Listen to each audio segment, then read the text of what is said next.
എല്ലാവർക്കും നമസ്കാരം. ഇന്ന് സമസ്തയ്ക്ക് കുരുപൊട്ടിയ ദിവസമാണ്. വെള്ളാപ്പള്ളിയിലെ ആ വർഗീയത മൊത്തം ഇന്ന് പുറത്തു വന്നു. SNDP വർഗീയവാദികളുടെ ഒരു ഗ്രൂപ്പായിട്ട് മാറി. എത്ര പെട്ടെന്നാണ് കാര്യങ്ങളൊക്കെ മാറി മറിയുന്നത്. ഹൈന്ദവർ ഒരുമിച്ചാൽ എവിടെയാണ് ചങ്കിടിക്കുന്നത്? സമസ്തയ്ക്കാണ് ചങ്കിടിക്കുന്നത്. ഇത്രയും കാലം SNDP വർഗീയ പാർട്ടി അല്ലെങ്കിൽ വർഗീയത ഉള്ള ഒരു സംഘടനയായിരുന്നില്ല. ഇപ്പോ വെള്ളാപ്പള്ളി ഭയങ്കര വർഗീയവാദിയാണ്. കാര്യം എന്താണ്? വെള്ളാപ്പള്ളി ചില സത്യങ്ങൾ തുറന്നു പറഞ്ഞു. അറിഞ്ഞോ അറിയാതെയോ വെള്ളാപ്പള്ളി സത്യങ്ങൾ തുറന്നു പറഞ്ഞപ്പോ ചങ്കിടിക്കുന്നത് സമസ്തയ്ക്കാണ്. ചങ്കിടിക്കണം സമസ്തയെ. മാറ്റം ഉണ്ടായിക്കൊണ്ടിരിക്കുകയാണ്. നിങ്ങൾ ഭിന്നങ്ങളായി പകുത്തു മാറ്റിയ ഹിന്ദു ഏകധാരയിലേക്ക് വന്നുകൊണ്ടിരിക്കുകയാണ്. ഭയപ്പെടണം. ഈ വർഗീയത നിങ്ങൾക്ക് മാത്രമല്ല, എല്ലാവർക്കും ആവാം. മലപ്പുറത്തുനിന്ന് ഏതായാലും ഒരു ഹിന്ദുവിനെ നിങ്ങൾ ജയിപ്പിച്ചു വിടില്ല. രാജ്യസഭാ സീറ്റിൽ എത്ര എണ്ണാണ് മുസ്ലിങ്ങൾക്കുള്ളതെന്ന് ഒന്ന് പുറത്തു പറയാവൂ. കേരളത്തിന്റെ കാര്യം ഓർമ്മ. കേരളത്തിൽ ഇത്രയും കാലം നടക്കാത്ത ചില കാര്യങ്ങൾ ഇക്കൊല്ലം നടന്നു. അതിലൊന്ന് സുരേഷ് ഗോപി തന്നെയാണ്. സുരേഷ് ഗോപി ജയിക്കുന്നതിൽ ഹൈന്ദവ സമൂഹത്തിന്റെയും ഒപ്പം ക്രിസ്ത്യൻ സമൂഹത്തിന്റെയും ഒരു ലയനം തൃശ്ശൂരിൽ കണ്ടു. മാത്രമല്ല, CPM-ന്റെ കോട്ട കൊത്തളങ്ങളിൽ തുടങ്ങി എല്ലായിടത്തും എപ്പോഴും വർഗീയതയ്ക്ക് കുട പിടിക്കുന്ന CPM-ന്റെ അനുയായികൾ ഒന്ന് താമരയ്ക്ക് കുത്തി. സത്യാണത്. ഒരുപക്ഷെ താമരയോടുള്ള ഇഷ്ടം കൊണ്ടായിരിക്കില്ല, പക്ഷെ നിങ്ങളോടുള്ള വെറുപ്പ് കൊണ്ടാണ്. ഈ പറയുന്ന CPM-കാർ കൃത്യമായിട്ട് എല്ലാ കാലവും നിങ്ങളെ ചന്ദ്രിക സോപ്പിട്ട് കുളിപ്പിച്ചതിന്റെ ഒരു പരിണിത ഫലമാണ് ഇത്തവണ ഒന്ന് മാറിക്കുത്തിയത്. എല്ലായിടത്തും, ഒരിടത്തും ഇല്ലാതെ. അപ്പൊ ഇങ്ങനെ ഹിന്ദുക്കൾ സംഘടിച്ചാൽ തങ്ങളുടെ കാര്യം പോക്കാണ് എന്നുള്ള ബോധം ആർക്ക് വന്നു? സമസ്തയ്ക്ക് വന്നു. എല്ലാ പ്രാവശ്യത്തെ പോലെ ഇനി പരിപ്പ് വേവില്ല എന്നുള്ളൊരു ബോധം സമസ്തയ്ക്ക് വന്നു. മലബാർ മാത്രമല്ല, ഇന്ത്യ മഹാരാജ്യം വലിയൊരു മഹാരാജ്യം തന്നെയാണല്ലേ. അവിടെ മുസ്ലിങ്ങൾ മാത്രമല്ല, ഇതര മതസ്ഥരുമുണ്ട്. അവിടെയും ദാരിദ്ര്യം അനുഭവിക്കുന്നവരുണ്ട്, ദുരിതം അനുഭവിക്കുന്നവരുണ്ട്, പലതരം സഹായങ്ങൾ അറിയിക്കുന്നവരുണ്ട്.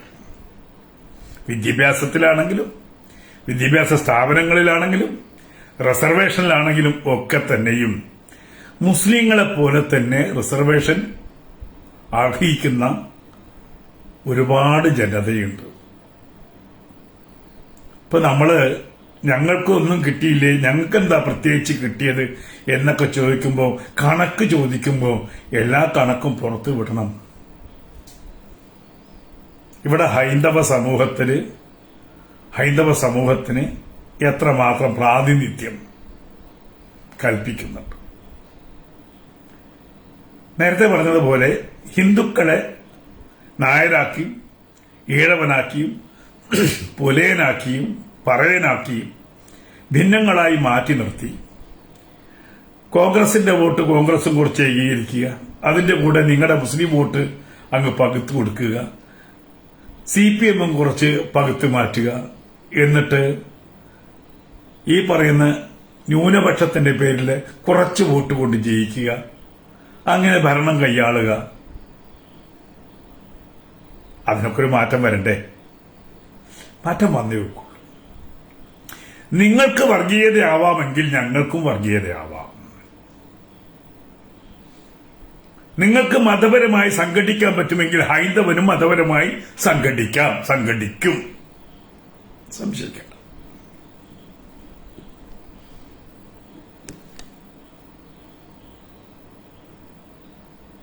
നിങ്ങൾ ഇസ്രായേലിനെ വെറുക്കുകയാണെങ്കിൽ ഞങ്ങൾക്ക് ഇസ്രായേലിനെ സ്നേഹിക്കാം.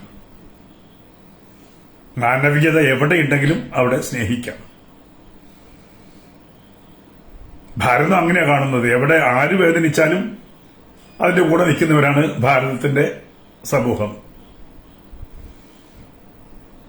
അപ്പൊ ഒരു കാലത്തും ഇല്ലാത്ത വിധം അടുത്ത കാലത്ത് വർഗീയ വേർതിരിവ് കേരളത്തിലുണ്ടായിട്ടുണ്ട്. സത്യം തന്നെയാണ്. എക്കാലവും ഒരു ന്യൂനപക്ഷ വോട്ടിന് വേണ്ടി ഇടതും വലതും, ഇപ്പൊ വലത് ഞങ്ങൾ രക്ഷപ്പെട്ടു എന്ന് വിചാരിക്കുകയാണ്. അത് താൽക്കാലിക രക്ഷപ്പെടലാണ്. പക്ഷേ ഈ പറയുന്ന SNDPയും NSSും ഒക്കെ കാര്യങ്ങൾ തിരിച്ചറിഞ്ഞ് മറ്റൊരു ധാരയിലേക്ക് മാറും. ഒരു സംശയവും വേണ്ട. ഏതെങ്കിലും ഒരു പക്ഷത്ത് അല്ലെങ്കിൽ ഒരു ദേശത്ത് തങ്ങളുടെ എണ്ണം കൂടുതലായി കഴിഞ്ഞാൽ തങ്ങൾ അധികാരം കൈയാളും എന്നുള്ള ഒരു ധാരണ, ആ തങ്ങളുടെ ഭൂരിപക്ഷം വെച്ചുകൊണ്ട് ഒരു സ്റ്റേറ്റിനെ ഭരിക്കാമെന്നുള്ള ആ വിശ്വാസത്തിന് ചെറിയ ഇളക്കം തട്ടാൻ പോവുകയാണ്. ഹിന്ദു ഒരുമിക്കില്ല എന്ന് പറയുന്നിടത്ത്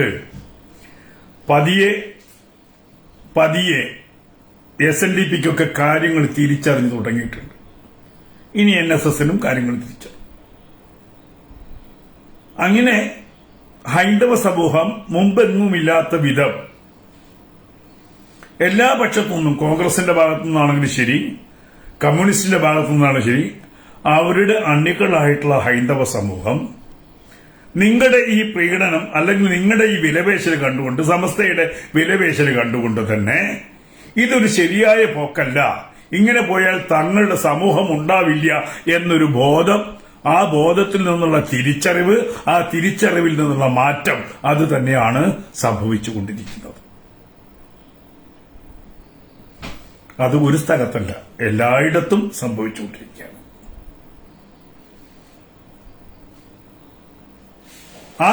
ആ ഒരു വ്യത്യാസമാണ് സംഭവിക്കുന്നത്. അതിൽ സമസ്ത ഭയപ്പെട്ടിട്ടൊന്നും ഒരു കാര്യമില്ല. അവകാശങ്ങൾക്ക് തുല്യത വേണം. അത് ജനാധിപത്യത്തിന്റെ ഏറ്റവും വലിയ ഒരു ശ്രേയസ് അതാണ്. തുല്യതയുള്ള അവകാശമാണ് എല്ലാവർക്കും. ഇത് രാജ്യത്ത് സ്വാതന്ത്ര്യം കിട്ടിയ അന്ന് മുതൽ ഭരണഘടന എന്ന് പറഞ്ഞ് ആ ഭരണഘടനയുടെ പേരും പറഞ്ഞ് എല്ലായിടത്തും എല്ലാ ആനുകൂല്യങ്ങളും കൈപ്പറ്റിയിട്ട്, ഞാനൊരു മുസൽമാനിൽ നിന്ന് ഹിന്ദുവായിട്ട് കേവലം വർഷങ്ങളായിട്ടേ ഉള്ളൂ. എനിക്കറിയാം എന്തൊക്കെയാണ് ആനുകൂല്യങ്ങൾ കിട്ടുന്നത്. എല്ലാ രംഗത്തും ആനുകൂല്യങ്ങൾ കിട്ടുന്നുണ്ട്. അത് ചിലപ്പോൾ അർഹതയ്ക്ക് ഉപരിയായിട്ട് കിട്ടുന്നുണ്ട്. ഇനി ആളെണ്ണത്തിൽ നോക്കുക. ഈ ആനുകൂല്യങ്ങൾ എവിടെന്നാ വരുന്നത്? ഈ പറഞ്ഞ ന്യൂനപക്ഷത്തിനാണെങ്കിലും ശരി, ആ ന്യൂനപക്ഷത്തിന് വരുന്ന ആനുകൂല്യങ്ങൾ ബഹുഭൂരിപക്ഷത്തിന്റേതാണ്. അക്കാര്യത്തിൽ സംശയമുണ്ടോ? ഈ രാജ്യത്തെ മുഴുവൻ ജനങ്ങളുടെയും നികുതിപ്പണം തന്നെയാണ് ഇവിടെ ഇനാമായി മതത്തിന്റെ പേരിൽ വിതരണം ചെയ്യപ്പെടുന്നത്. ഹിന്ദുവിന് മദ്രസയില്ല. ഹിന്ദുവിന്റെ മതം പഠിപ്പിക്കുന്നവർക്ക് പെൻഷൻ കൊടുക്കാൻ പോയിട്ട് ശമ്പളം കൊടുക്കാനുള്ള ആ വ്യവസ്ഥ പോലും ഇന്നില്ല, എവിടെയില്ല. അവന് മതം പഠിപ്പിക്കണ്ട, അവന് ആനുകൂല്യം വേണ്ട, അവനിങ്ങനെ പകുത്തുമാറ്റി വിഘടിച്ച് നിൽക്കുന്ന സമൂഹമായി അങ്ങ് തുടർന്നുകൊള്ളും എന്നുള്ള ധാരണയ്ക്ക് മാറ്റം വന്നു തുടങ്ങി. നല്ല മാറ്റമാണ്. ഞാൻ നേരത്തെ പറഞ്ഞില്ലേ,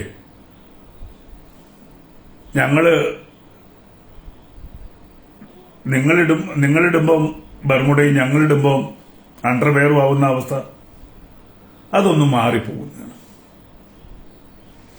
അതുകൊണ്ട് സൂക്ഷിച്ചും കണ്ടും വേണം ഈ വെള്ളാപ്പള്ളിയൊക്കെ ഇനി വർഗീയവാദി എന്നൊക്കെ വിളിക്കുമ്പോൾ. കാരണം അവരുടെ കീഴിലുള്ള മനുഷ്യര് അവർക്കും വിചാരങ്ങളുണ്ട്, ബോധമുണ്ട്. അതല്ല ഞങ്ങളാണ് തലതൊട്ടപ്പന്മാര്, ഞങ്ങൾക്ക് എന്തുമാവാം, ഞങ്ങളുടെ ശക്തിക്ക് മുമ്പിൽ ഇടതും വലതും കുനിഞ്ഞു നിൽക്കുമെന്ന് ധരിച്ചിട്ടുണ്ടെങ്കിൽ ആ ധാരണ മാറ്റാനുള്ള സമയമായി തുടങ്ങിയിരിക്കുന്നു. ആ ധാരണ മാറ്റാനുള്ള സമയമായി തുടങ്ങിയിരിക്കുന്നു. ആനുകൂല്യങ്ങൾ എല്ലാ കാലത്തേക്കുമുള്ളതല്ല. ഇന്ന് ഒരുപക്ഷെ ഈ ക്രീമി ലെയർ പോലും എടുത്തു നോക്കുക, എത്രയാണ് അതിന്റെ പരിധി? ലക്ഷങ്ങളാണ്, 5 ലക്ഷമാണ്. ആ പരിധി വരെയും ആനുകൂല്യങ്ങൾ കിട്ടുന്നുണ്ട്. എന്നാൽ അതിന്റെ 7 ഇലക്കത്തെത്താത്ത വരുമാനമുള്ള ഒരു മനുഷ്യന്, ഒരു കുടുംബത്തിന് എന്ത് ആനുകൂല്യം കിട്ടുന്നുണ്ട്? ഇനി എണ്ണമെടുത്ത് നോക്കുക. ഞാൻ കുറച്ച് വർഗീയത തന്നെ പറയും. മനുഷ്യരുടെ എണ്ണമെടുത്ത് നോക്കുക. ബാക്കി എല്ലാവരും നാം 1 നമുക്ക് 2 എന്ന് പറഞ്ഞിട്ട് ജനസംഖ്യ കൃത്യമായി നിയന്ത്രിച്ചു കൊണ്ടുപോയപ്പോ നാം 2 നമുക്ക് 8 എന്ന് പറഞ്ഞ് മുന്നോട്ട് പോയ ഒരു സമൂഹമാണ്. ഈ പിറന്നു വീഴുന്ന ഓരോ കുഞ്ഞിനും ആനുകൂല്യം കൊടുക്കാൻ ബാധ്യസ്ഥരാണ് ഇവിടുത്തെ ബഹുഭൂരിപക്ഷം വരുന്ന ജനത. മറന്നുപോകരുത്. 2 പേർക്കല്ല ആനുകൂല്യം കൊടുക്കുന്നത്. ജനിച്ചു വീഴുന്ന ഈ പറയുന്ന ന്യൂനപക്ഷം എന്ന പേരിൽ ജനിച്ചു വീഴുന്ന സകല പേർക്കും ആനുകൂല്യം കൊടുക്കാൻ ഈ ബഹുഭൂരിപക്ഷം വരുന്ന ജനത ത്യാഗം ചെയ്യണം. അവരുടെ ടാക്സ് ഉപയോഗിക്കണം. ഇപ്പൊ നേരത്തെ കണക്ക് ചോദിക്കാൻ പറഞ്ഞല്ലോ, ഒരു പട്ടികജാതി കുട്ടിക്ക് എത്രയാണ് സ്കൂളിൽ സ്റ്റൈപ്പൻഡ് കിട്ടുന്നത്? ഒരു മുസ്ലിം കുട്ടിക്ക് എത്രയാണ് കിട്ടുന്നത്? ചിന്തിക്കട്ടെ.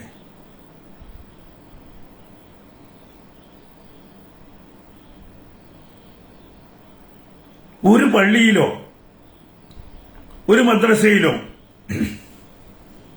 സർക്കാരിന്റെ ഇടപെടലില്ല. മറിച്ച് ഒരു ഹിന്ദുവിന്റെ അമ്പലം അവന്റേതല്ല, അത് സർക്കാരിൻ്റെതാണ്. അവന്റെ അമ്പലത്തിന്റെ ഒരു ഓട് പൊട്ടിയാൽ ഓട് മാറ്റണമെങ്കിൽ സർക്കാരിനോട് അനുമതി ചോദിക്കണം. അവൻ ഹുണ്ടിയിലിടുന്ന പണത്തിന്റെ കണക്ക് അവനറിയില്ല, അത് സർക്കാരിനെ അറിയൂ. അതെങ്ങോട്ട് പോകുന്നു, എങ്ങനെ ചെലവഴിക്കുന്നു എന്ന് ചോദിക്കാൻ അവകാശമില്ലാത്ത ഒരു സമൂഹമാണ് ഹൈന്ദവ സമൂഹം. അത് ഈഴവനായാലും ശരി, നായരായാലും ശരി, ബ്രാഹ്മണനായാലും ശരി, അവരൊക്കെ കാണിക്കയിടുന്ന കാണിക്ക അവനവകാശപ്പെട്ടതല്ല. നിങ്ങൾ ചിന്തിച്ചിട്ടുണ്ടോ? സമസ്ത ചിന്തിച്ചിട്ടുണ്ടോ? ഏതെങ്കിലും പള്ളിയിൽ വീഴുന്ന പണത്തിന് ആരെങ്കിലും കണക്ക് ചോദിക്കുന്നുണ്ടോന്ന്? അത് നിങ്ങൾക്ക് ഇഷ്ടമുള്ള, പള്ളിക്ക് ഇഷ്ടമുള്ളതുപോലെയാണ് പള്ളി ചെലവാക്കുന്നത്, ആ സമൂഹത്തിന് വേണ്ടി ചെലവാക്കുന്നത്. അതേപോലെ തന്നെ ഞങ്ങളൊക്കെ ഈ കാണാറുണ്ട്, മുസ്ലിം വിധവകൾക്ക് മാത്രം പെൻഷൻ, വിധവാ പെൻഷൻ കിട്ടണമെങ്കിൽ വേർതിരിച്ച് വിധവാ പെൻഷൻ, വേർതിരിച്ച് മറ്റുള്ള പെൻഷൻ,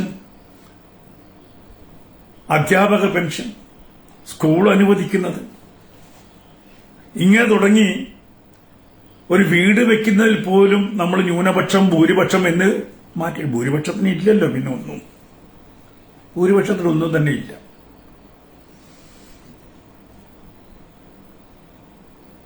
ഇത്തരത്തിൽ പൊതുജനമെല്ലാം കണ്ടുകൊണ്ടിരിക്കുകയാണ്.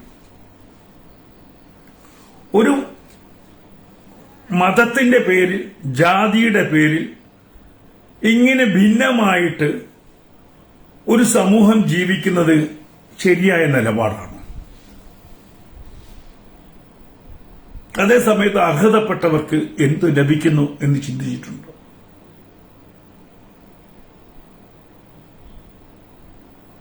മതത്തിന്റെ പില്ലർ വെച്ച് നോക്കുകയാണെങ്കിൽ ഒരു അന്യന്റെയും വിയർപ്പ് സ്വീകരിക്കാൻ പാടില്ലാത്ത വിശ്വാസ പ്രമാണമാണ് നിങ്ങളുടേത്, അല്ലേ?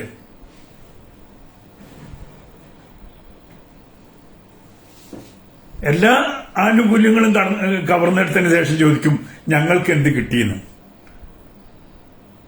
കഴിഞ്ഞ വർഷം ക്രിസ്ത്യാനികൾ ബഹളം ഉണ്ടാക്കേണ്ടി വന്നു.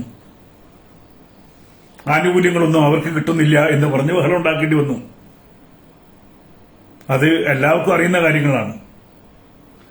അപ്പോൾ ഈ മതത്തിന്റെ പേരിൽ പിടിച്ചു വാങ്ങലുകൾ അത് അതിര് കവിയുമ്പോൾ മതത്തിന്റെ പേരിലുള്ള പ്രീണനം അതിര് കവിയുമ്പോൾ ആ പ്രീണനം നടത്തുന്നത് ഇടതുപക്ഷമാണെങ്കിലും ശരി വലതുപക്ഷമാണെങ്കിലും ശരി ഇത് കാണുന്ന ഒരു സമൂഹം തിരിച്ചറിവിലേക്ക് പോവുകയും റിയാക്ട് ചെയ്യുകയും ചെയ്യും. അതില് വെള്ളാപ്പള്ളിനെ കുറ്റം പറഞ്ഞിട്ടൊന്നും ഒരു കാര്യവുമില്ല. സമസ്ത മനസ്സിലാക്കണം. ഇനി ആ പണ്ട് ബ്രിട്ടീഷുകാർ ചെയ്ത ഡിവൈഡ് ആൻഡ് റൂൾ എന്ന് പറയുന്ന സംഗതി നടക്കില്ല.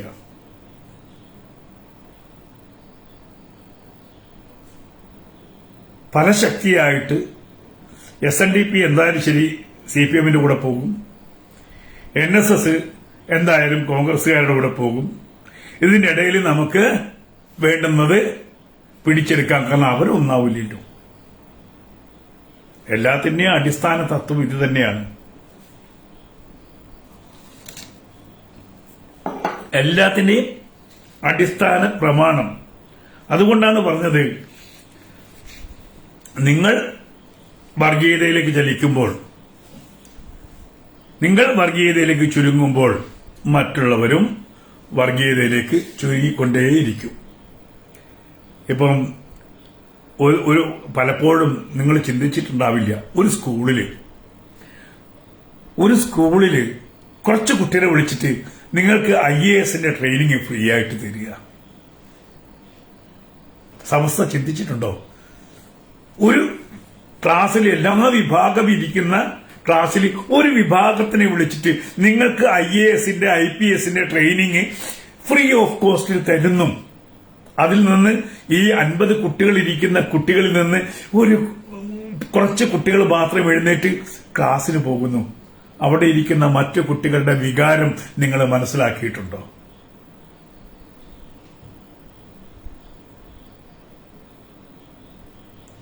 ഈ സാമ്പത്തിക ക്രീമി ലെയറിന് എത്രയോ താഴെ കിടക്കുന്ന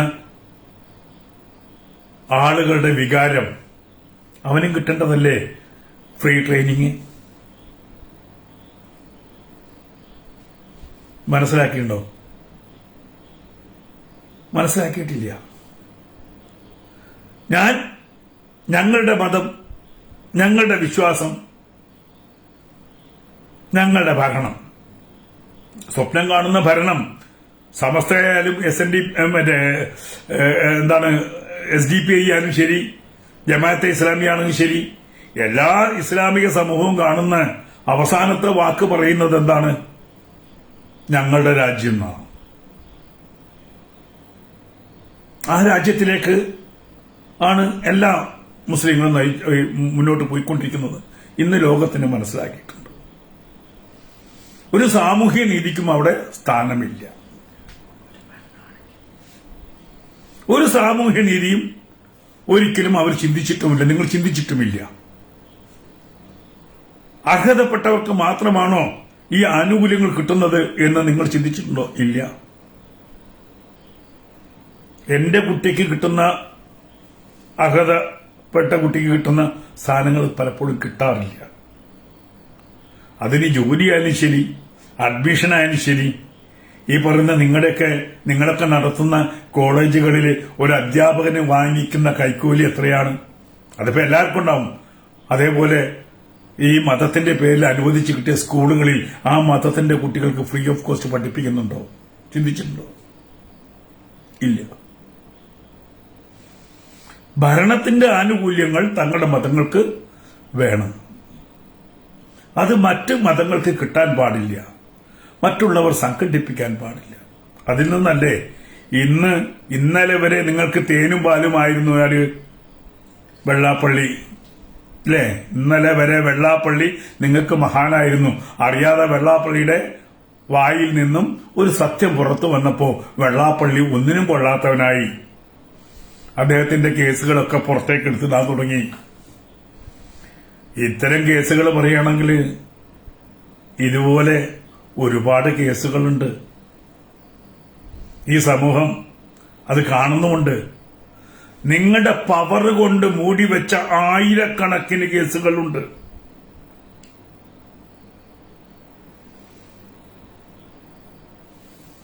അത് നോളജ് സിറ്റിയിലേക്ക് നോക്കിയാലും നിങ്ങൾക്ക് കാണാൻ പറ്റും. എല്ലായിടത്തും ഈ പറയുന്ന മതത്തിന്റെ ആനുകൂല്യങ്ങൾ വാങ്ങിച്ചുകൊണ്ട് ഈ രാജ്യത്തിന്റെ നിയമങ്ങൾ മുഴുവൻ അട്ടിമറിച്ചുകൊണ്ട് മുന്നോട്ട് പോയിട്ടുണ്ട്. മതമാണ് പവർ, അല്ലേ? എല്ലാവരും പറയും മുസ്ലിം ലീഗ് ജനാധിപത്യ പാർട്ടിയാണ്. മുസ്ലിം ലീഗിൽ എത്ര ഹിന്ദുക്കളുണ്ട്, എത്ര ക്രിസ്ത്യാനികളുണ്ട്? മുസ്ലിം ലീഗ് എന്നുള്ള പറയുമ്പോൾ തന്നെ അത് മുസ്ലിങ്ങളുടേതായിട്ടുള്ള ലീഗാണ്. ഹിന്ദുവിന് അങ്ങനെ ഒരു ലീഗില്ല. BJP എന്ന് പറയുമ്പോൾ BJPയിൽ മുസ്ലിങ്ങളുണ്ട്, ക്രിസ്ത്യാനികളുണ്ട്. അത് ജനാധിപത്യം എന്ന് വേണമെങ്കിൽ പറയാം. മറ്റത് മതാധിപത്യമാണ്. ഈ മതാധിപത്യ വ്യവസ്ഥയിൽ ആ മതത്തിന് പ്രാധാന്യം കൂടുമ്പോൾ ആ മതത്തിന്റെ മേലേക്ക് എല്ലാവരും വോട്ട് ബാങ്ക് ഉദ്ദേശിച്ചുകൊണ്ട് അങ്ങ് ചേർന്ന് നിൽക്കുമ്പോൾ നേരത്തെ പറഞ്ഞതുപോലെ ഇതര മതസ്ഥർക്കും സ്വല്പ ചൊറിച്ചിലുണ്ടാവും. ആ ചൊറിച്ചിലാണ് 2024 ഇലക്ഷന്റെ ഏറ്റവും പ്രത്യേകത. 2024 പ്രത്യേകത അതാണ് ഞങ്ങൾ കാണുന്നത്. ഈ പറയുന്ന ഇന്ത്യ മുന്നണിയിൽ എല്ലാം കൂട്ടിച്ചേർത്തിട്ടും ഒരു വിജയത്തിലേക്ക് എവിടെയും പോവാൻ പറ്റിയിട്ടില്ല.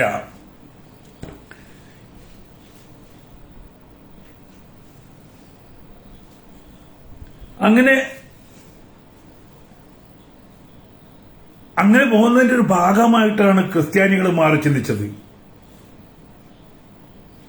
എനിക്ക് ഭയങ്കര ഇഷ്ടമായി. നിങ്ങൾ നോക്കൂ, ഗുരുവായൂരിലെ ഇലക്ഷന്റെ റിസൾട്ട് എടുത്ത് നോക്കൂ. അതിൽ ഗുരുവായൂർ ഒഴികെ ബാക്കിയെല്ലാം അടിമുടി എങ്ങോട്ട് പോയി? സുരേഷ് ഗോപിക്ക് പോയി. ഗുരുവായൂർ മാത്രം നമ്മുടെ കൂടെ നിന്നു, അല്ലേ? പക്ഷെ ക്രിസ്ത്യാനികളുടെ വോട്ട് എങ്ങനെ പറഞ്ഞു? അത് എല്ലായിടത്തും പറഞ്ഞു കേട്ടോ. ഗുരുവായൂർ മാത്രമല്ല, ഇപ്രാവശ്യം BJPക്ക് 20%-ത്തിനടുത്തോളം വോട്ട് വന്നിട്ടുണ്ടെങ്കിൽ സമസ്തയ്ക്ക് പിന്നെ പേടിയില്ലാതിരിക്കുമോ? സമസ്തയ്ക്ക് പേടിച്ചു വെക്കുള്ളൂ. സമസ്ത പേടിക്കണം. അപ്പൊ ക്രിസ്ത്യാനികൾക്ക് നല്ലൊരു തിരിച്ചറിവുണ്ടായി. നിങ്ങൾ അങ്ങോട്ട് അവിടെ നോക്കൂ, ഉത്തരേന്ത്യയിൽ നോക്കൂ, അവിടെ ക്രിസ്ത്യാനികളെ കൊല്ലുന്നേ എന്ന് വിളിച്ചു പറഞ്ഞിട്ടും ഇത്ര കാലം അവരെ നേർധാരയിൽ നിന്ന് മാറ്റി നിർത്തിയിട്ട് ക്രിസ്ത്യാനികൾ മാറി.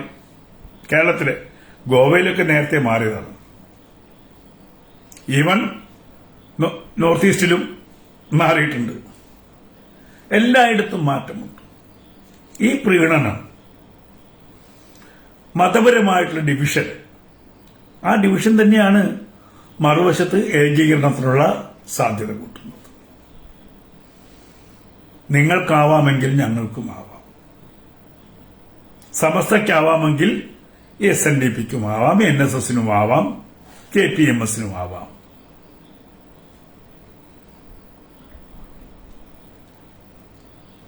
ഇപ്പോ എല്ലാവരും പറയുന്നുണ്ട് കേന്ദ്രത്തിൽ പൊടി പോലുമില്ല കണ്ടുപിടിക്കാൻ. എന്തുകൊണ്ടാണ്? ആരാണ് ഈ ഡിവിഷൻ ഉണ്ടാക്കിയത്? ആരാണ് വേർതിരിവുണ്ടാക്കിയത്?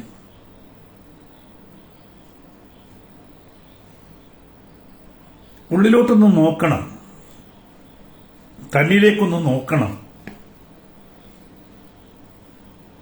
തങ്ങളുടേത് പോലെ തന്നെയാണ് ഇതര ജീവിതങ്ങളും ഇതര വിശ്വാസങ്ങളും ഇതര ആചാരങ്ങളുമെന്ന് ഓർക്കണം. ഇവിടെ മാറി മാറി വന്ന് ഇപ്രാവശ്യം ഒരു പള്ളിയുടെ മേധാവി എന്ന് പറഞ്ഞ വലിയ പെരുന്നാളിന് പ്രസംഗിച്ച് തിരുവനന്തപുരത്ത് ഖാദി പ്രസംഗിച്ച് നിങ്ങൾ കേട്ടതാണ്. ജനം കേൾക്കുന്നുണ്ട്.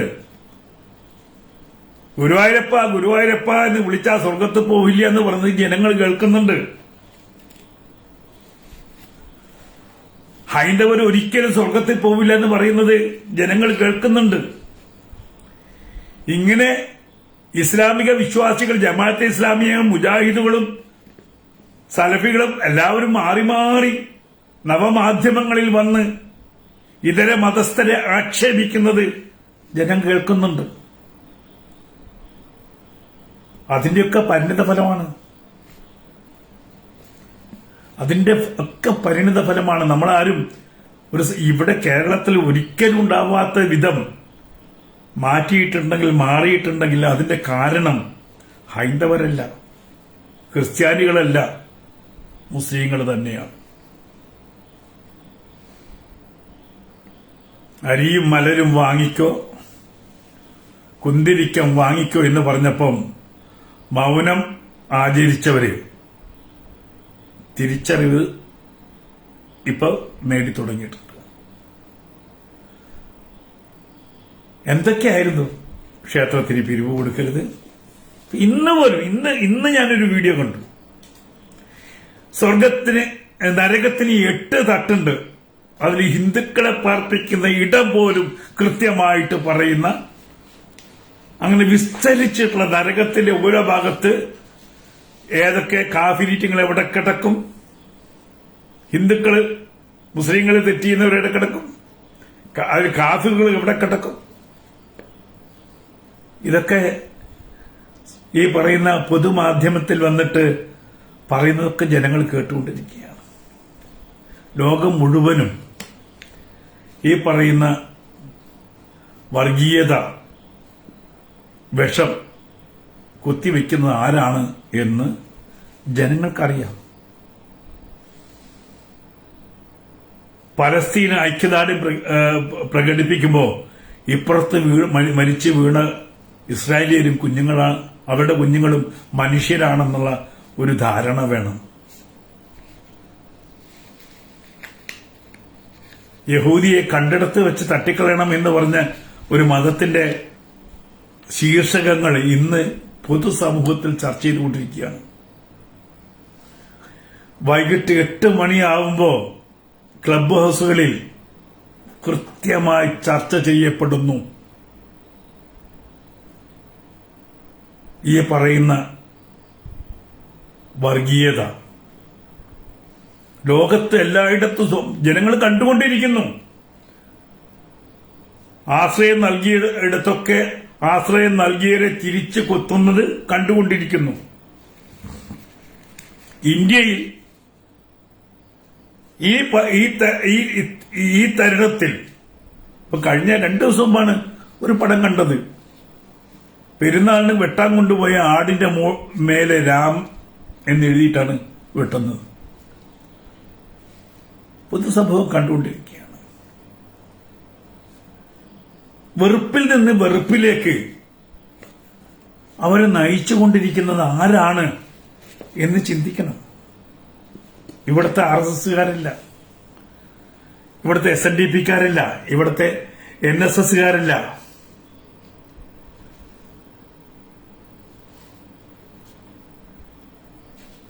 അവരൊന്നുമല്ല. പണ്ട്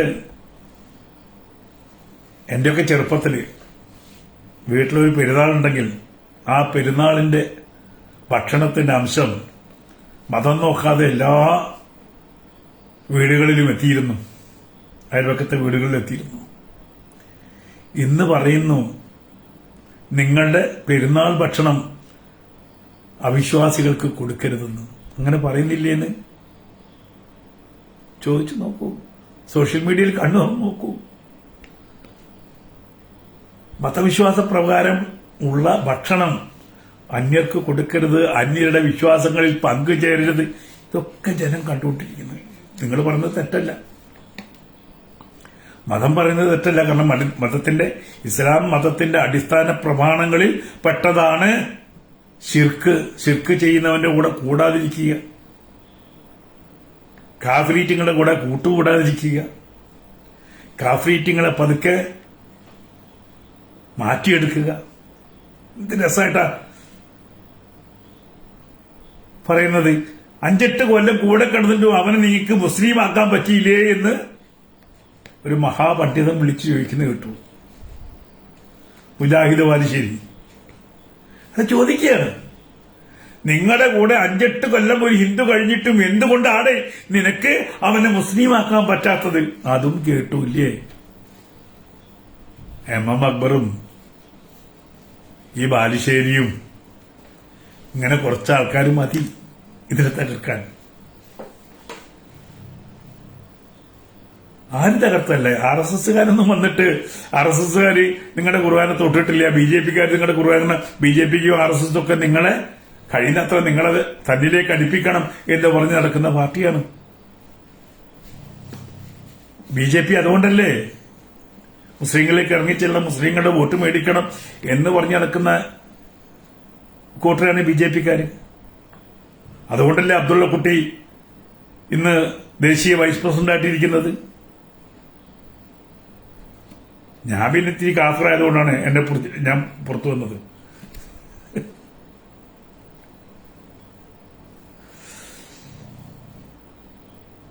അപ്പൊ അവരൊന്നും അല്ല, RSS അല്ല നിങ്ങളുടെ ശത്രു, BJP അല്ല നിങ്ങളുടെ ശത്രു. നിങ്ങളുടെ ശത്രു നിങ്ങൾ തന്നെയാണ്. ഞാൻ എപ്പോഴും പറയും, ഇസ്ലാമിന്റെ ശത്രു ഇസ്ലാം തന്നെയാണ്, അന്യമതസ്ഥനൊന്നല്ല. കാരണം ഈ ദീനിന്റെ കൂടെ നിന്നുകൊണ്ട് ദീനിനു വേണ്ടി സംസാരിക്കുന്ന ഓരോ വാക്കുകളും മറ്റുള്ളവരെ നോവിക്കുന്നുണ്ട് എന്നുള്ളതാണ് സത്യം. ദീനിന്റെ കൂടെ നിന്ന് ദീനിനു വേണ്ടി സംസാരിക്കുന്ന, ദീനിനു വേണ്ടി ആനുകൂല്യങ്ങൾ പിടിച്ചടക്കാൻ ശ്രമിക്കുമ്പോൾ ദീനിന് പുറത്തുള്ളവർ അല്പാൽപമായി നിങ്ങളുടെ സംശയത്തിന്റെ ദൃഷ്ടിയോടെ നോക്കൂ. അതുകൊണ്ട് വെള്ളാപ്പള്ളിയെ വെറുതെ വിട്ടേക്കുക. വെള്ളാപ്പള്ളിയിൽ നിന്നല്ല മാറ്റമുണ്ടാവുന്നത്, കേരളത്തിലെ അങ്ങേയറ്റം മുതൽ ഇങ്ങേയറ്റം വരെ പൊതുസമൂഹത്തിൽ ഈ പറയുന്ന മതം വെച്ചിട്ടുള്ള വിലപേശലുകൾ കണ്ടുകൊണ്ടിരിക്കുകയും അതിനെതിരായി പതിയെ ശബ്ദമുയരുകയും ചെയ്യുന്നുണ്ട്.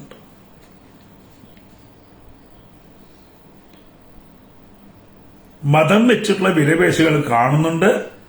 അതിനെതിരായി ഇതര സമൂഹങ്ങൾ ജാഗ്രത പുലർത്തി തുടങ്ങിയിട്ടുണ്ട്. ലവ് ജിഹാദ് എന്ന് പറഞ്ഞാൽ ചിരിക്കുക. പക്ഷെ അതിവിടെ ഉണ്ടെന്നുള്ളത് എല്ലാവർക്കും അറിയാം. നാർക്കോട്ടിക് ജിഹാദ് എന്ന് പറഞ്ഞാൽ ചിരിക്കുക, അതിവിടെ ഉണ്ടെന്ന് എല്ലാവർക്കും അറിയാം. പക്ഷെ നിങ്ങളുടെ പവർ കൊണ്ട്, ഭരണകൂടത്തിൽ നിങ്ങളുടെ പവർ കൊണ്ട് ഇതിനെയൊക്കെ ഇല്ലാതാക്കുന്നത് എങ്ങനെയാണ് അതും ജനങ്ങൾക്കറിയാം. കൊടുത്താൽ കൊല്ലത്തും കിട്ടും. അതുകൊണ്ട് സുപ്രഭാതത്തിൽ ഇനി എന്ത് വിളിച്ചു പറഞ്ഞാലും ശരി, പൊതുസമൂഹം തിരിച്ചറിഞ്ഞു തുടങ്ങിയിരിക്കുന്നുണ്ടെന്ന് ഈ പറയുന്ന സമസ്യയൊക്കെ മനസ്സിലാക്കണം. ആളുകളിടത്ത് നിങ്ങൾക്ക് ബലം കാണിക്കാൻ പറ്റുമായിരിക്കാം, പക്ഷെ ഇന്ത്യ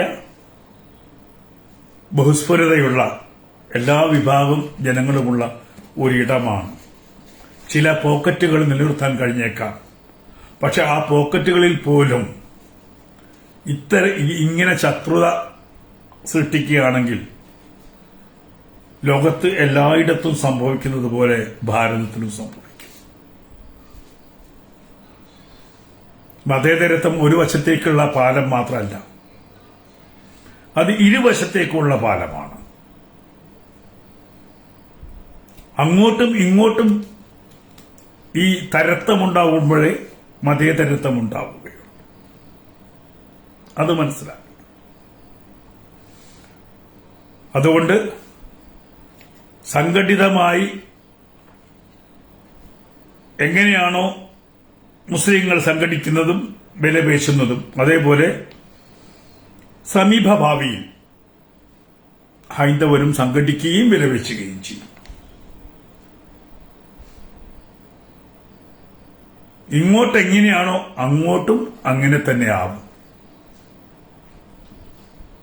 ഇങ്ങോട്ടെങ്ങനെയാണോ അങ്ങോട്ടും അങ്ങനെയാണ്. ഹിന്ദു എപ്പോഴും ലോകാ സമസ്ത സുഖിനോ ഭവന്തു എന്നും പറഞ്ഞ് ഹിന്ദുവിന്റെ പൂജാമുറിയിൽ ഒരു കുരിശും കാണും, ചിലപ്പോ മുസ്ലിങ്ങളെ 786 കാണും. അവര് നിങ്ങളെ കാണുമ്പോൾ അസ്സലാമു അലൈക്കും പറയും, തിരിച്ച് നിങ്ങൾ അസ്സലാമു വലൈക്കും അസ്സലാം പറയും. അവനത് പറയാൻ മടിയില്ല. എന്നാൽ നിങ്ങൾ അവരെ കാണുമ്പോൾ നമസ്കാരം ഹരിയോം എന്ന് പറയൂ, തിരിപ്പൊളിക്കും. അവിടെയാണ് വ്യത്യാസമുള്ളത്. ഹിന്ദുവും ക്രിസ്ത്യാനിയും എല്ലാം ആക്സെപ്റ്റ് ചെയ്യും. നിങ്ങളെ കണ്ട അസ്സലാമു അലൈക്കും പറയും, എന്താ ഇക്കാന്ന് വിളിക്കും, നിങ്ങളുടെ വിശ്വാസങ്ങളെ മാനിക്കും. പക്ഷെ തിരിച്ച് ആനുകൂല്യങ്ങൾ വരുമ്പോ ഈ പറയുന്ന ഏക സിവിൽ കോഡ് വരുമ്പം എന്തേ പൊള്ളുന്നത്? ഭാരതത്തിൽ ജനിച്ചു വീഴുന്ന ഓരോ കുട്ടിക്കും തുല്യ അവകാശമാണ്. ഭരണഘടനയുടെ അടിസ്ഥാന തത്വം അതാണ്. എല്ലാവർക്കും ഒരേ അവകാശം. അതിൽ വേണമെങ്കിൽ ദരിദ്രന്, പിന്നോക്കം നിൽക്കുന്ന ആളുകൾക്ക് സഹായം ആവശ്യമായിട്ട് വരും. വനവാസിക്ക് സഹായം ആവശ്യമായിട്ട് വരും. സ്വാതന്ത്ര്യം കിട്ടിയിട്ട് ഇത്രയും വർഷമായിട്ട് ഇസ്ലാമിക സമൂഹം ധാരാളം വളർന്നിട്ടുണ്ട്. ലോകത്ത് ധാരാളം ഡോക്ടേഴ്സ് ഉണ്ടായിട്ടുണ്ട്, IAS ഉണ്ടായിട്ടുണ്ട്, എഞ്ചിനീയേഴ്സ് ഉണ്ടായിട്ടുണ്ട്, ബിസിനസ്സുകാർ ധാരാളം വളർന്നിട്ടുണ്ട്, എല്ലാ മുന്നേറ്റവും ഉണ്ടായിട്ടുണ്ട്. എന്നാൽ ഇതൊന്നുമില്ലാത്ത ഒരുപാട് വിഭാഗം വേറെയുണ്ട്.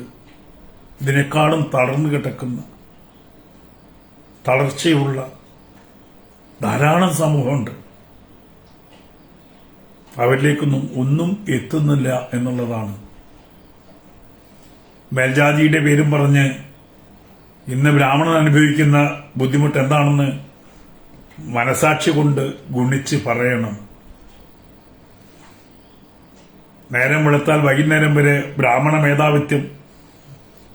മേധാവിത്വം എന്ന് വിളിച്ചു പോകുന്നവർ ആ സമൂഹത്തിന്റെ അവസ്ഥയെക്കുറിച്ച് ഒരിക്കലും ചിന്തിച്ചിട്ടില്ല.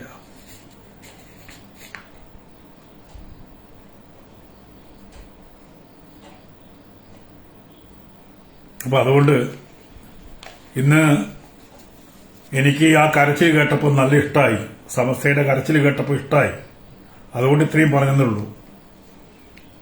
സ്വയം വിലയിരുത്തും. ഓരോ സമൂഹവും സ്വയം വിലയിരുത്തണം.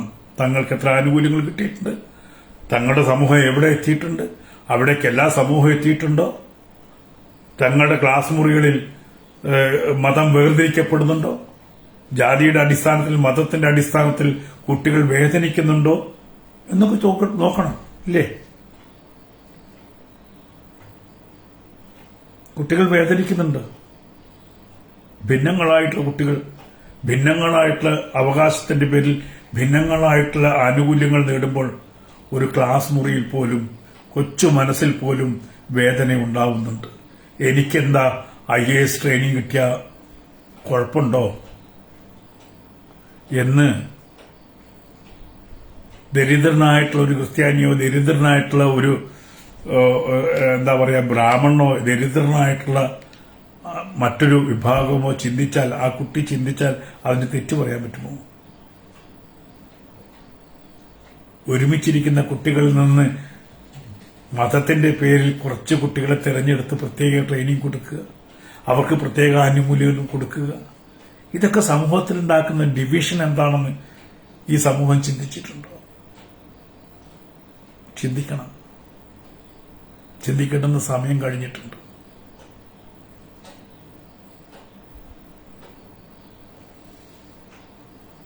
ഇനിയും ഈ പറയുന്ന കൊള്ളയടി തുടരണമോ എന്നുള്ളത് ചിന്തിക്കേണ്ടതാണ്. ഞങ്ങളൊക്കെ ആഗ്രഹിക്കുകയാണ് ഏകീകൃത സിവിൽ കോഡ് വരണം, ഈ രാജ്യത്തിന് ഒരു നിയമം വരണം, ഈ രാജ്യത്തിന്റെ സമ്പത്ത് ഒരുപോലെ വീതിക്കപ്പെടണം. അത് വരുമാനത്തിന്റെ സ്രോതസ്സനുസരിച്ച് വല്ലായ്മയുടെ സ്രോതനുസരിച്ച് രാജ്യത്തിന്റെ സമ്പത്ത് എല്ലാവർക്കും അവകാശപ്പെട്ടതാണ്. ജാതിക്കും മതത്തിനും മേലെ അർഹതപ്പെട്ടവന് ആ അർഹതയ്ക്കനുസരിച്ചുള്ളത് ഏത് ജാതിയായാലും ഏത് മതമായാലും കിട്ടണമെന്ന് പറയുന്ന മാനവികമായിട്ടുള്ള ഒരു ചിന്താഗതി ഉള്ളവരാണ് മനുഷ്യർ. എനിക്ക് മാത്രം പ്രത്യേകം എന്റെ മതം വെച്ച് പ്രത്യേക അവകാശങ്ങളുണ്ട് എന്ന് ധരിക്കുന്നവൻ മൂഢനാണ്.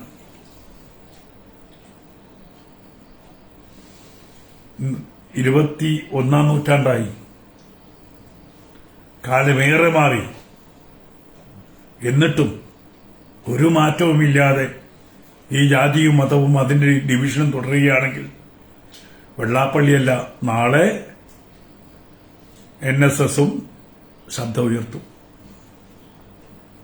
KPMSഉം ശബ്ദം ഉയർത്തും, സകല സമൂഹവും ശബ്ദം ഉയർത്തും. ഞങ്ങളും ഈ രാജ്യത്തെ പൗരനാണ് എന്ന് എല്ലാ വിഭാഗം ജനങ്ങളിൽ നിന്നും ശബ്ദം ഉയരും. അപ്പൊ പിന്നെ ഒരു രാജ്യം ഒരു നിയമം എന്ന് പറയുന്ന അവസ്ഥയിലേക്ക് വരും. പാകിസ്ഥാനിൽ നിന്നും അഫ്ഗാനിസ്ഥാനിൽ നിന്നും ഗതി കിട്ടാതെ അവിടെ ഒരു രീതിയിലും ജീവിക്കാൻ പറ്റാതെ വരുന്ന ഹൈന്ദവർക്ക് ഇന്ത്യൻ പൗരത്വം കൊടുക്കാമെന്ന് പറഞ്ഞപ്പോൾ മുസ്ലിങ്ങളെ ഒരു വിധത്തിലും ബാധിക്കാത്ത പ്രശ്നം പറഞ്ഞ ഒരു നിയമം വന്നപ്പോ ഒരു രീതിയിലും മുസ്ലിങ്ങളെ ബാധിക്കാത്ത ഉറപ്പിച്ച പണം എന്റെ വിദ്യാഭ്യാസവും എന്റെ അനുഭവം വെച്ചിട്ട് പറയാം, ആ നിയമം ഒരു മുസ്ലിങ്ങളെയും ബാധിക്കില്ല. എന്നിട്ട് പോലും ഈ രാജ്യത്ത് കലാപമുണ്ടാക്കാൻ ശ്രമിച്ചവരാണ് നിങ്ങൾ. അന്ന് നമ്മളെന്ന് പറയുമ്പോൾ ഞാൻ മുസ്ലിമായിരുന്നു, ഞാൻ നിങ്ങളുടെ കൂടെ ഉണ്ടായിരുന്നില്ല, അത് വേറെ കാര്യം. അപ്പൊ ഇതൊക്കെ ജനങ്ങൾ കാണുന്നുണ്ട്. അവിടെ കഷ്ടത അനുഭവിക്കുന്ന, അതല്ലെങ്കിൽ അവിടെ ഹിന്ദുവായിട്ട് ജീവിക്കാൻ പറ്റാതെ, ഹിന്ദുവായി 18 വയസ്സ് കഴിഞ്ഞൊരു ഹിന്ദുവിനെ വിവാഹം കഴിക്കാൻ പറ്റാതെ പിടിച്ച് ബലാത്സംഗം ചെയ്യുന്ന ഒരു സമൂഹത്തിൽ ജീവിക്കാൻ പറ്റാതെ ഇന്ത്യയിലേക്ക് കടന്നു വരുന്നവരെ സ്വീകരിക്കാൻ നിങ്ങളുടെ തിട്ടൂരം വാങ്ങണമെന്ന് വാശി പിടിച്ചവരാണ് നിങ്ങൾ. ഇന്ന് ഏഷ്യയുടെ ബഹുഭൂരിപക്ഷം വരുന്ന പ്രദേശം, എന്തിന് യൂറോപ്പ് പോലും ധാരാളം മുസ്ലിങ്ങളുള്ള ഏരിയയാണ്. ഹിന്ദുവിന് ഭാരതം മാത്രമേ ഉള്ളൂ. ഹിന്ദുവിന് ഭാരതം മാത്രമേ ഉള്ളൂ. അവനെ സ്വീകരിക്കാൻ ഭാരതം മാത്രമേ ഉള്ളൂ. അതുകൊണ്ടാണ് പാകിസ്ഥാനിലും അഫ്ഗാനിസ്ഥാനിലൊക്കെ കഷ്ടപ്പെടുന്ന ഹിന്ദുവിനെ അല്ലെങ്കിൽ ക്രിസ്ത്യാനിയെ സ്വീകരിക്കാൻ ഇന്ത്യ തയ്യാറായത്. അതിനെപ്പോലും നമ്മൾ ഇടങ്കോലിട്ടില്ലേ? എന്തായാലും സമൂഹത്തിൽ നിങ്ങളുടെ പ്രവർത്തനവും നിങ്ങളുടെ പത്രവാർത്തയൊക്കെ സംസാര വിഷയമാകുന്നുണ്ട്. ഇന്ന് ഇത് പറയാൻ കാരണം, ഇന്നൊരു ക്രിസ്ത്യാനി സുഹൃത്തിന്റെ ഒരു പോസ്റ്റ് ഞാൻ FB കണ്ടു. ഇന്ന് ഈ വാർത്ത കേട്ട മുതൽ, ഈ വെള്ളാപ്പള്ളി വധം കേട്ട മുതൽ തന്നെ നമ്മളൊക്കെ ചിന്തിച്ചു, എന്താണ് വെള്ളാപ്പള്ളി ചെയ്ത തെറ്റ്, എന്താണ് വെള്ളാപ്പള്ളി പറഞ്ഞ തെറ്റ്. ഒരിക്കലും വെള്ളാപ്പള്ളിയുടെ നാവിൽ നിന്ന് ഇത് വരുന്നില്ല. ഈ അണമുട്ടിയ ചേരയും കടിക്കുന്നു പറഞ്ഞല്ലേ, നിവൃത്തികേട് കൊണ്ട് എനിക്ക് തോന്നുന്നു വെള്ളാപ്പള്ളി പറഞ്ഞു പോയത്, നിവൃത്തികേട് കൊണ്ട് പറഞ്ഞതാ. കാരണം വെള്ളാപ്പള്ളി ഇങ്ങനെ ഇവരുടെ കൂടെ തന്നെ നിൽക്കുന്ന ഒരാളായിരുന്നു, നിവൃത്തികേട് കൊണ്ട് പറയാം. കാരണം ഈ മാറ്റം കണ്ടിട്ട് വെള്ളാപ്പള്ളിക്ക് മനസ്സിലായി ഇനി ഇത് പിടിച്ചെന്നാൽ ശരിയാവില്ല. കാരണം കണ്ണൂരും ഈ പറയുന്ന കമ്മ്യൂണിസ്റ്റ് പാർട്ടിയുടെ കോട്ടക്കൊത്തളങ്ങളിൽ വരെ വിള്ളൽ വീണ് ജലമൊഴുകിപ്പോകുന്നത് കണ്ട് ഞെട്ടി വിറച്ചു നിൽക്കുകയാണ് CPM. ഈ പറയുന്ന UDFനും അറിയാം ഇത് ഈ BJPക്ക് കൃത്യമായിട്ടുള്ള നല്ല സ്ഥാനാർത്ഥികളോ കാര്യങ്ങളോ ഇല്ലാത്തതുകൊണ്ട് നല്ല സ്ഥാനാർത്ഥികളെ നിർത്തിയെടുത്തൊക്കെ അവർക്ക് മുന്നേറ്റം ഉണ്ടായി. BJPക്ക് ഇന്നും മനസ്സിലായിട്ടില്ല വിജയിക്കാൻ പറ്റും എന്നുള്ളത്. BJP പ്രസിഡന്റ് മനസ്സിലായിട്ടില്ല. കുറച്ച് കുറവാണ് കേരളത്തിലെ BJPക്കാർക്ക്. ഇപ്പോഴും നിങ്ങളുടെ കയ്യിൽ നിന്ന് സമസ്തയുടെ കയ്യിൽ നിന്ന് വോട്ട് കിട്ടിയാലേ ജയിക്കൂ എന്നൊരു ധാരണയാണ്. ഇല്ല, ഹൈന്ദവ ഏരിയ ഉണ്ടായാൽ ഇനിയും BJP എല്ലായിടത്തും ജയിക്കും. മലപ്പുറം ഒഴികെ, അല്ലെങ്കിൽ നിങ്ങൾ ഭൂരിപക്ഷമായ പ്രദേശം ഒഴികെ ഈ പറയുന്ന ക്രിസ്ത്യാനികളും ഹിന്ദുക്കളും മാറി ചിന്തിക്കുകയാണെങ്കിൽ BJP ശക്തമായിട്ട് മുന്നോട്ട് വരും. BJPക്കാർക്ക് അത് മനസ്സിലായിട്ടില്ല. BJPയുടെ ശക്തി എന്താണെന്ന് BJPക്ക് മനസ്സിലായിട്ടില്ല. BJP ഇപ്പോഴും ഈ പറയുന്ന ഇടതുപക്ഷത്തെ പോലും വലതുപക്ഷത്തെ പോലും പ്രീണന രാഷ്ട്രീയം കൊണ്ട് പോവുകയാണ്. ആ പ്രീണനം കൊണ്ടുപോയ ജനങ്ങൾ BJPയുടെ കൂടെ നിൽക്കില്ല. ഈ പറയുന്ന ഹൈന്ദവ ഏകീകരണം അത് സംഭവിക്കും. അത് സംഭവിച്ചുകൊണ്ടിരിക്കുകയാണ്. എല്ലാവർക്കും സമാധാനമായിട്ട് ജീവിക്കുകയാണെങ്കിൽ ഈ പറയുന്ന ജാതിയുടെയും മതത്തിന്റെ പേരിലുള്ള ഈ അവകാശവാദങ്ങൾ നിർത്തി ഒരു സമൂഹമായിട്ട് മുന്നോട്ട് പോവുകയാണെങ്കിൽ എല്ലാവർക്കും നല്ലത്. അതുകൊണ്ട് വെറുതെ വെള്ളാപ്പള്ളിയെ ചൊറിയണ്ട,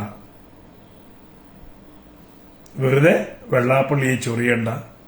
ചൊറിയാൻ തുടങ്ങിയാൽ തിരിച്ച് അവർ മാന്തും. സമസ്ത മനസ്സിലാക്കിയാൽ നന്ന്.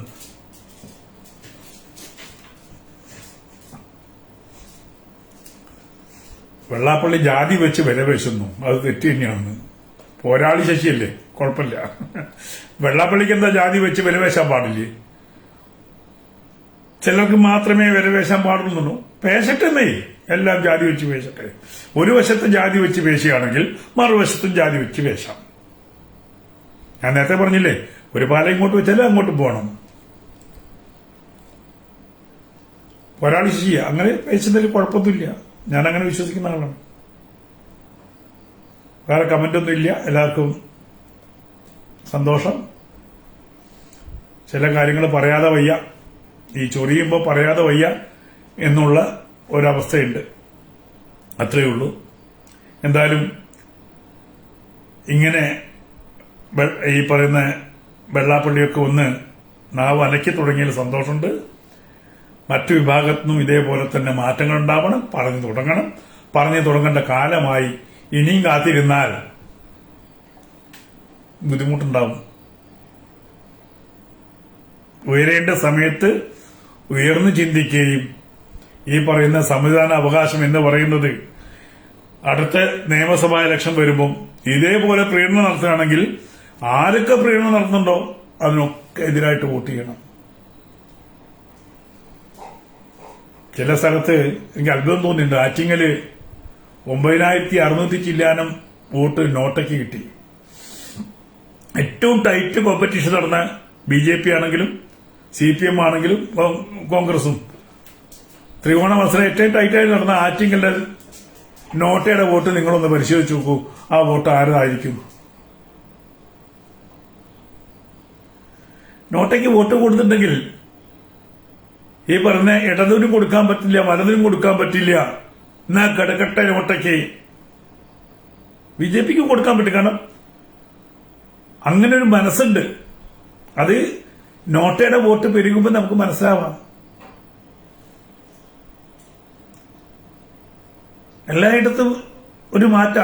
5000 ഓരോ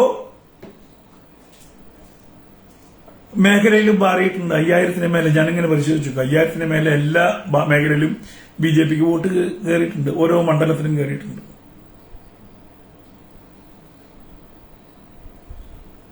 ആ മാറ്റം BJPയുടെ ഉണ്ടാക്കിയ മാറ്റമൊന്നുമല്ല. അത് പറഞ്ഞുതരാം. അതുകൊണ്ട് അവരെ അഹങ്കരിക്കൊന്നും വേണ്ട. അവരുടെ പ്രവർത്തനം കൊണ്ടുണ്ടായ വോട്ടാണ്. അതുകൊണ്ട് ഞങ്ങൾ അങ്ങോട്ട് ഇല്ല.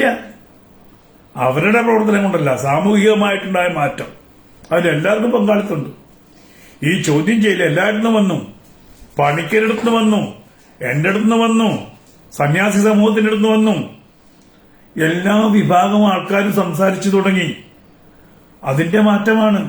അതല്ലാതെ BJPയുടെ നേതാക്കൾ ഇതുപോലൊന്നും സംസാരിച്ചിട്ടേ ഇല്ല. മതപരമായിട്ട് സംസാരിച്ചിട്ടില്ല. പാലം വെച്ചിട്ടേ ഉള്ളൂ. പക്ഷെ അതിനപ്പുറത്ത് ഒരു ചലനമുണ്ടായിട്ടുണ്ട്. വോട്ടിൽ അവർക്ക് അഹങ്കരിക്കുകയൊക്കെ ചെയ്യാം, ഞങ്ങൾ ഉണ്ടാക്കിയ വോട്ടെന്ന് പറയാം. പക്ഷെ അവരുണ്ടാക്കിയ വോട്ടല്ല അന്ന് സമൂഹത്തിന് അറിയാം. സമൂഹം തിരിച്ചറിഞ്ഞ് ചെയ്ത വോട്ടാണ്. അവര് ശ്രമിച്ചിരുന്നെങ്കിൽ പലയിടത്തും ജയിക്കാൻ പറ്റുമായിരുന്നു. BJP ആഞ്ഞൊന്ന് ശ്രമിച്ചിരുന്നെങ്കിൽ 3 seat കിട്ടിയേനെ. ആഞ്ഞ് ശ്രമിച്ചിട്ടില്ല എന്നുള്ളതാണ് സത്യം. ആഞ്ഞ് ശ്രമിച്ചിരുന്നെങ്കിൽ, ഈ പ്രീണനമില്ലാതെ ശ്രമിച്ചിരുന്നെങ്കിൽ കുറച്ചും കൂടി ഈ പറയുന്ന 2 or 3 പാർലമെന്റ് സീറ്റ് കിട്ടിയേനെ ഇപ്രാവശ്യം. അതും ഇതേപോലെ ഈ പറയുന്ന അവിടുന്ന് കിട്ടുമോ ഇവിടുന്ന് കിട്ടുമോ, കിട്ടില്ല. കിട്ടേണ്ടുന്നിടത്തേക്ക് ശ്രദ്ധ പോയിട്ടില്ല. കിട്ടുന്ന അടുത്തേക്ക് ശ്രദ്ധ പോയി കഴിഞ്ഞാൽ കിട്ടും. കൊടുവള്ളിയിൽ കൊടുവള്ളി നിയോജക മണ്ഡലത്തിൽ ഞാൻ ഉണ്ടാക്കിയ റെക്കോർഡുണ്ട്. 11,585 വോട്ടിന്റെ ഒരു റെക്കോർഡുണ്ട്.